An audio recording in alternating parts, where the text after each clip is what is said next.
विजयनंद सिंह जी लखनऊ से। गुरुदेव, सादर चरण स्पर्श। महाराज जी, शास्त्र पढ़कर प्रवचन सुनकर मिथ्या ज्ञान का दिमाग में बोझ बढ़ गया है, जिसके कारण बोझ का अनुभव हो रहा है।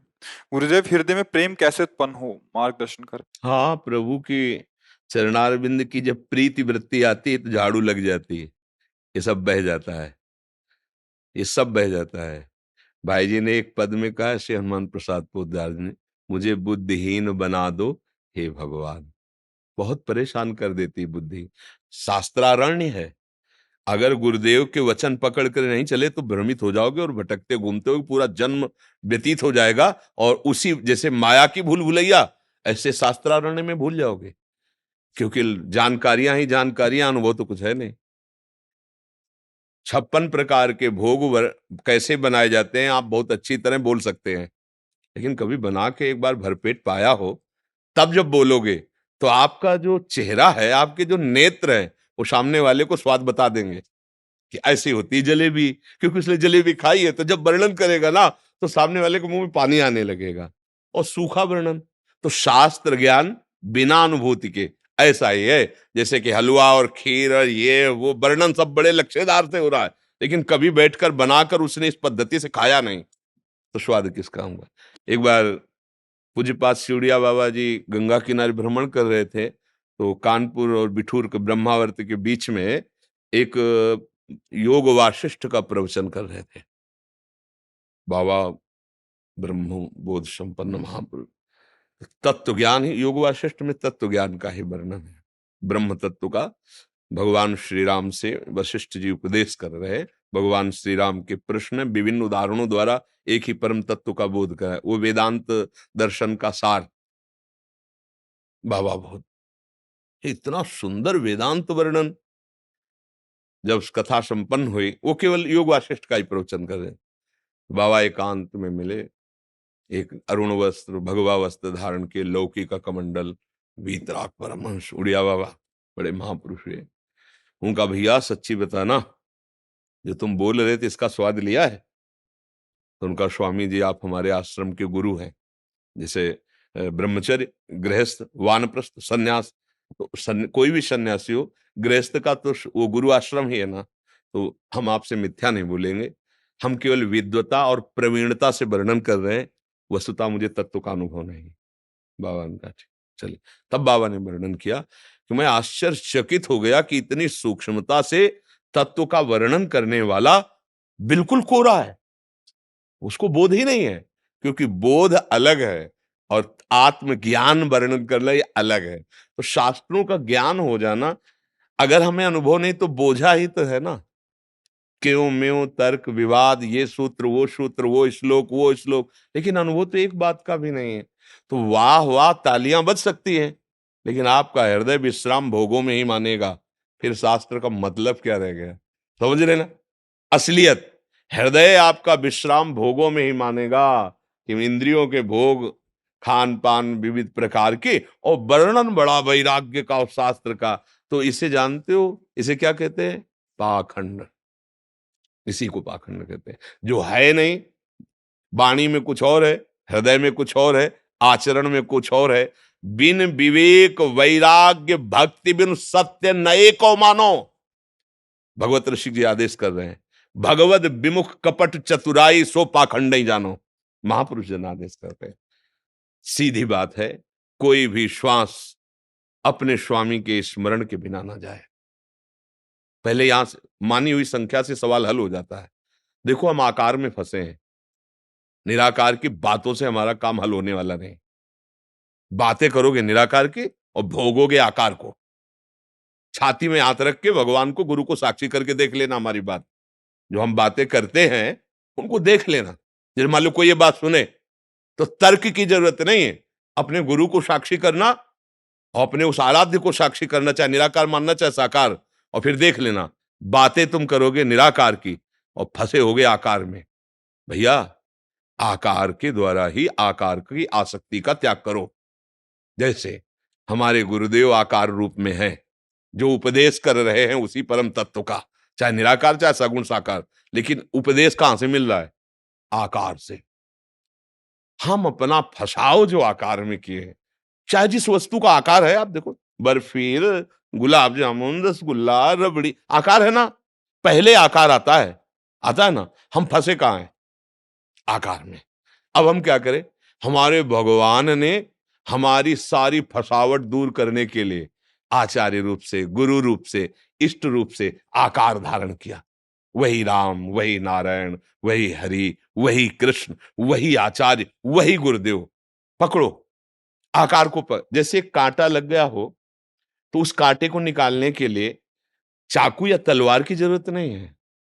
किसी एक कांटे जैसे आकृति की ही, या तो कांटा या कांटे जैसे आकृति का ही हो सुई आदि, और उससे आराम से निकाल लो, कोई परेशानी नहीं पड़ेगी।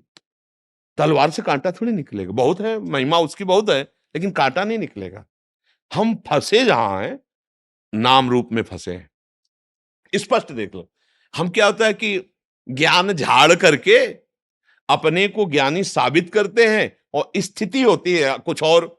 आनंद भाई, किसको ठग रहे हो?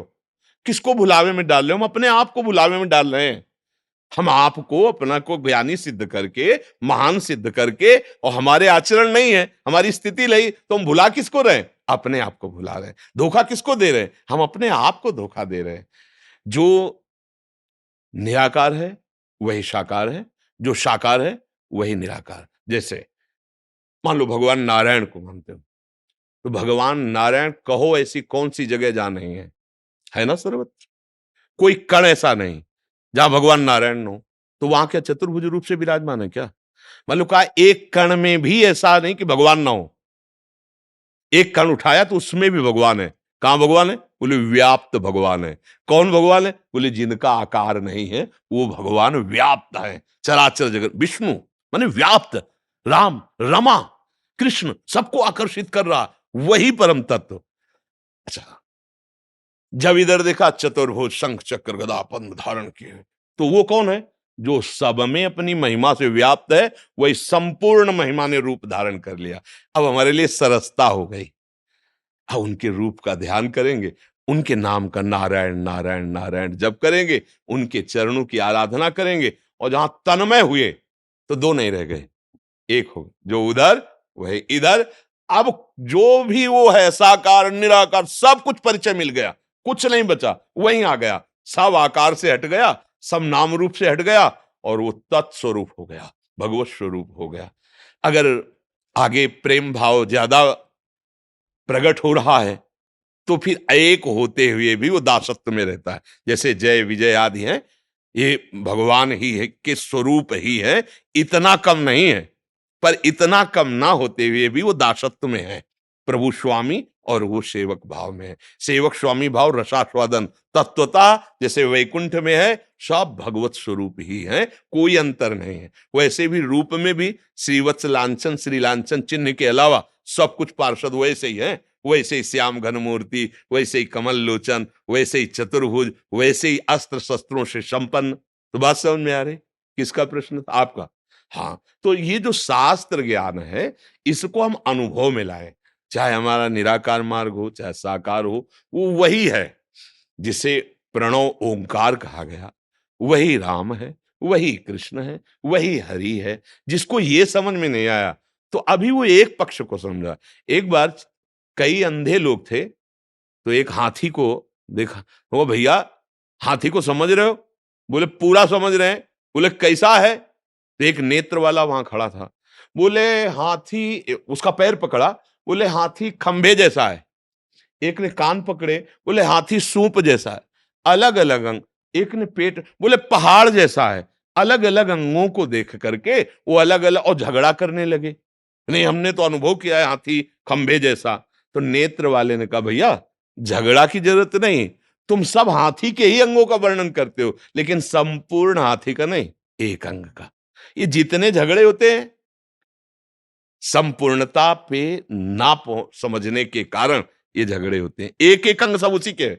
निराकार भी वही, साकार भी वही, राम भी वही, नरसिंह भी वही, सब, और फिर चराचर जगत भी वही।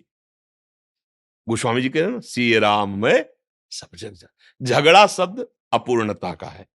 पूर्णता भक्त में संपूर्ण ज्ञान हो जाता है, साकार निराकार तत्वबोध प्रेम सब कुछ। जब प्रभु जैसे सदगुरुदेव मिलेंगे तो का अधूरा छोड़ेंगे क्या? कोई अपने शिष्य को अधूरा, अपने दास को अधूरा छोड़ता है? नहीं, प्रभु संपूर्ण बोध प्रदान कर देते हैं। तो मुझे लगता है कि भगवान की शरण होकर और प्रभु की सेवा और सुमिरन में मगन हुआ जाए, यही सब शास्त्रों का सार है। अगर ये नहीं हो रहा तो सब करके देख लो, फिर आपको जो पता। एक हमें मिले थे, बोले 18 साल से हम वेदांत अध्ययन कर रहे हैं। पर महाराज जी हृदय की बात साक्षी करके कह रहे हैं कि हमें। तुम कहा भैया, अब मान लो रामकृष्ण हरि बोलने लगो तो तुम्हें अभी अनुभव भले ना हो, लेकिन ये सब जमा होगा। सच्चिदानंद भगवान का नाम आपका परम मंगल कर देगा। आपने मान लो शास्त्रों को पढ़ा और अनुभव हुआ नहीं तो कोरे के कोरे रह गए ना। अब हम कह रहे हैं राधा राधा राधा राधा राधा, हमें कुछ ज्ञान नहीं, पर हमारा राधा नाम सच्चिदानंद में जमा तो हो रहा है। राम राम हरि हरि कृष्ण कृष्ण या प्रणव, जो जिसके गुरु ने दिया है जप रहे हो, वो जमा हो रहा है, वो आपके हृदय को पवित्र कर रहा है, वो आपको अनुभूत। मान लो आपने 10 बार कहा राधा राधा और शरीर छूट गया, श्री जी चाहे तो उतने से ही, अगर उनको ऐसा लगा कि अगला जन्म देना है तो 11वें से शुरू होगा राधा नाम। 10 तो तुम्हारे जमा है, लेकिन 18 पुराण वेद सब कुछ आपको कंठस्थ है, लेकिन आपको अंदर ना तो तत्वबोध हुआ ना भगवत प्रेम, तो फिर शुरू करना पड़ेगा काखा गागा से। इसलिए सब सार बात नाम नाम, खूब नाम जप करो और प्रभु के दासत्व को स्वीकार करो, सवाल हल हो जाएगा। दास अभिन्न हो जाता है। तस्मित तज्जने भेदाभाव, प्रभु और प्रभु के जन में अभेद स्थिति आ जाती है। हो गया, सवाल हल हो गया। पहले जब स्कूल में पढ़ते थे तो मास्टर सिखाते थे मानी संख्या इतनी, सवाल हल। कोई भी संख्या मान लो, हमने किसी को भगवान मान लो, एक पान के टुकड़े को मान लो, किसी व्यक्ति को मान लो, किसी को भी मान लो। हमारे यहां तो ये सुविधा दी गई, कहीं भी आप भाव कर लो। नामदेव जी ने कुत्ते में भाव कर लिया, भगवान का साक्षात। कहीं भी कहो सो कहा, जहां प्रभु ना, जहां भी भाव कर लो तो मानी संख्या हो गई ना, अब सवाल हल हो जाएगा। एक जगह से मान्यता आपकी दृढ़ हुई, सर्वत्र वहीं फैल जाएगी। जहां सर्वत्र मान्यता फैली तो जीवन मुक्त हो गए, परमहंस हो गए, भगवत प्राप्त हो गए।